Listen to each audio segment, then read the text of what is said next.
یا اسی طرح اس شخص کو نہیں دیکھا جس کا ایک بستی پر جو اپنی چھتوں پر گری پڑی تھی گزر ہوا، تو اس نے کہا کہ اللہ اس کے باشندوں کو مرنے کے بعد کیوں کر زندہ کرے گا؟ تو اللہ نے اس کی روح قبض کر لی اور 100 برس تک اس کو مردہ رکھا۔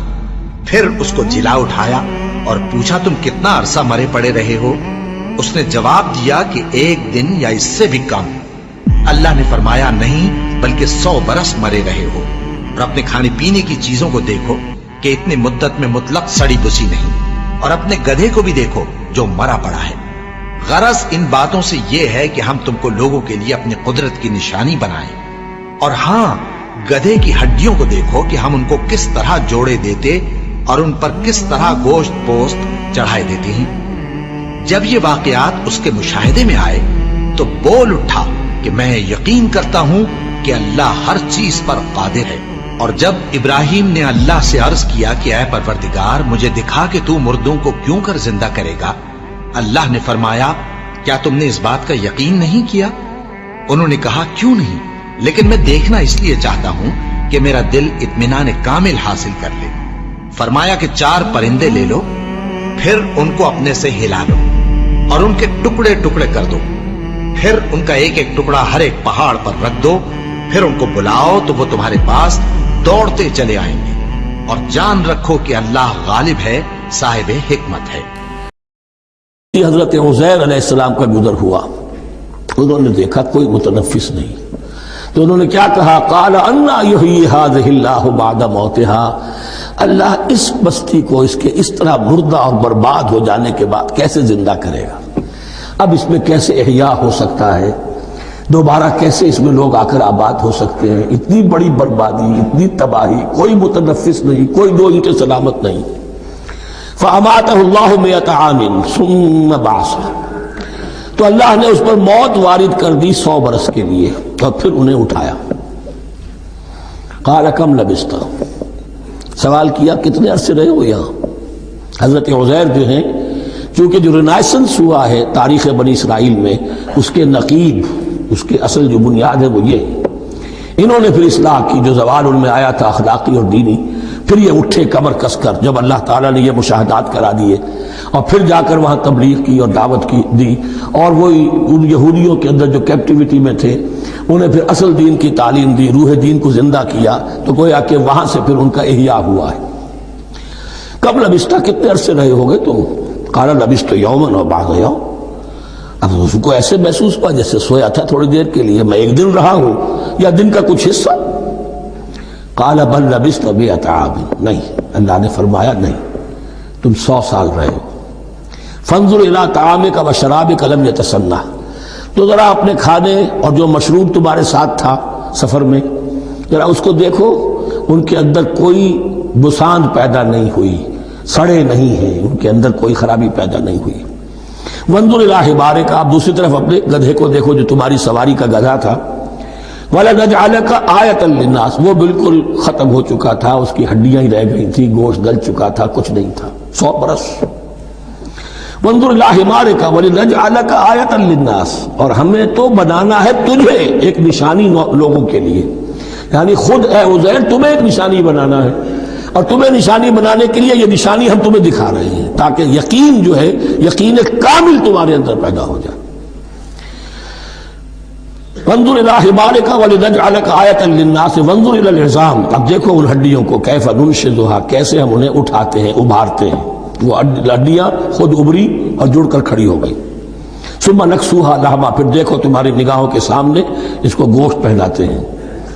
فلما تبین لہ، جب یہ سب اس کے سامنے واضح ہو گئی بات، مشاہدہ بھی کر لیا، قال اعلم ان اللہ علی کل شیء قدیر، ان کا میں نے پوری طرح جان لیا، مجھے پورا یقین قابل حاصل ہو گیا کہ اللہ ہر شے پر قادر ہے، یعنی وہ اس اجڑی ہوئی بستی کو بھی دوبارہ آباد کر سکتا ہے۔ جو میں نے سمجھا تھا کہ اب یہ کیسے آباد ہوگی، یہ بات نہیں ہے، یہ آبادی اللہ تعالیٰ کے اختیار میں۔ چنانچہ اس کے بعد ہوا، اس لیے کہ اس کے بعد واقعہ تو یہ ہوا کہ جو ایران کا بادشاہ تھا کیخورس یا سائرس، جن کو کہ قرآن مجید ذوالقرنین کہتا ہے، جن کا تذکرہ سورہ کہف میں آئے گا۔ پھر آپ کو معلوم ہے کہ یہ پیلسٹائن، ادھر عراق کے بعد ایران، دشمنیاں تو تھی۔ کیخورس نے حملہ کیا بابل پر، عراق پر، اور دشمن کا دشمن دوست ہوتا ہے. تو یہودیوں کو اجازت دے دی، کیپٹیوٹی سے اجازت دے دی، جاؤ تم واپس جاؤ، اپنا شہر دوبارہ بناؤ. چنانچہ وہ گئے اور پھر انہوں نے جا کر وہاں پر 136 سالوں میں ان کی دوبارہ جو ہے یہ بستی بسی، اور پھر یروشلم کو انہوں نے آباد کیا، اور پھر انہوں نے وہاں ہیکل سلیمانی دوبارہ بنایا، جس کو وہ سیکنڈ ٹیمپل کہتے ہیں. وہ سن 70 عیسوی میں ٹائٹس رومن جنرل کے ہاتھوں تباہ ہوا تھا، جو اب تک تباہ ہوا پڑا ہے. 1927 برس سے ان کا کعبہ زمیں بوس ہے، یہ نوٹ کر لیجئے اس بات کو. اسی لیے آگ لگی ہوئی آج دنیا بھر کے یہودیوں کے دلوں میں. اب تو ہماری حکومت ہے وہاں پر، ہم اپنا یہ جو بھی کچھ یہاں پر اس احاطے میں بنا دیا گیا ہے سب کو ختم کریں گے اور اپنا ہیکل سلیمانی بنائیں گے. اس کے بلو پرنٹس بن چکے ہیں، نقشے بن چکے ہیں، ہر چیز تیار ہے. بس کسی دن کوئی ایک دھماکہ ہوگا، کوئی بم جو ہے کہیں پر پلانٹ کیا جائے گا، خبر آ جائے گی کہ کسی فینیٹک نے کہیں وہاں پر جا کر رکھ دیا. جیسے ایک فینیٹک گیا تھا مسجد الخلیل میں اور 70 مسلمانوں کو شہید کر کے خود بھی اس نے خودکشی کر لی تھی، اور ڈاکٹر تھا، امریکن ڈاکٹر گولڈسٹین.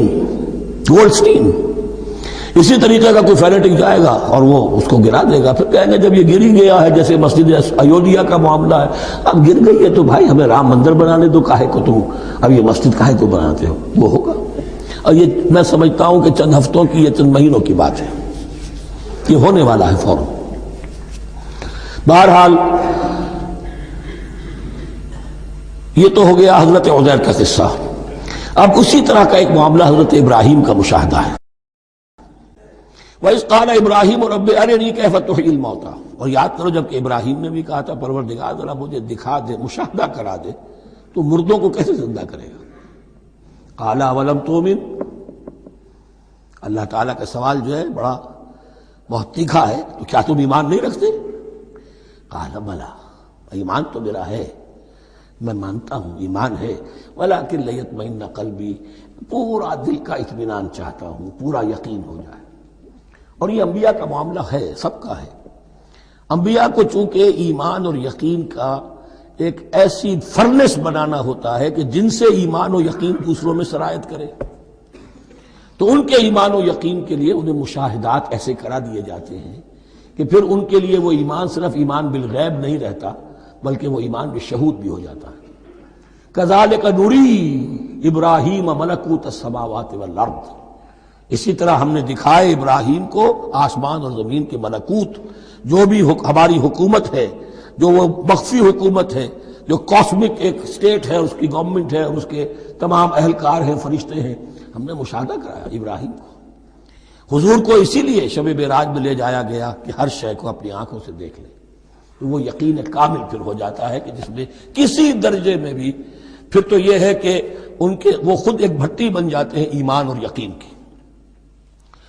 قال بلا ولكن ليطمئن قلبي قال فخذ أربعة من الطير فصرهن إليك. تو فرمایا اچھا ٹھیک ہے، 4 پرندے لے لو، انہیں اپنے ساتھ ملا لو، ہلا لو، کہ وہ تمہارے ساتھ تمہاری آواز سن کر آ جایا کریں. ثم اجعل على كل جبل منهن جزءا. پھر ان کے ٹکڑے کرو اور ہر پہاڑ پر ایک ایک ٹکڑا رکھ دو. تو جو تفسیر میں آتی ہیں یہ کہ ان میں سب کا سر علیحدہ کیے، ٹانگیں علیحدہ کی، پر علیحدہ کیے، دھڑ علیحدہ کیے، ایک پہاڑ پر چاروں سر رکھ دیے، ایک پہاڑ پر چاروں کے دھڑ رکھ دیے، ایک پہاڑ پر چاروں کے، اس طریقے سے مختلف اجزاء میں تقسیم کر دیا. قال فخذ أربعة من الطير فصرهن إليك ثم اجعل على كل جبل منهن جزءا. پھر ہر پہاڑ پر ان میں سے ایک ایک حصہ رکھ دو. ثم ادعوهن. پھر ان کو ذرا پکارو، وہی سیٹی بجاؤ جو تم بجاتے تھے ان کو بلانے کے لیے. یاتین ثم ادعوهن یاتینک سایہ، وہ دوڑتے ہوئے آ جائیں گے. وَاعْلَمْ أَنَّ اللَّهَ عَزِيزٌ حَكِيمٌ.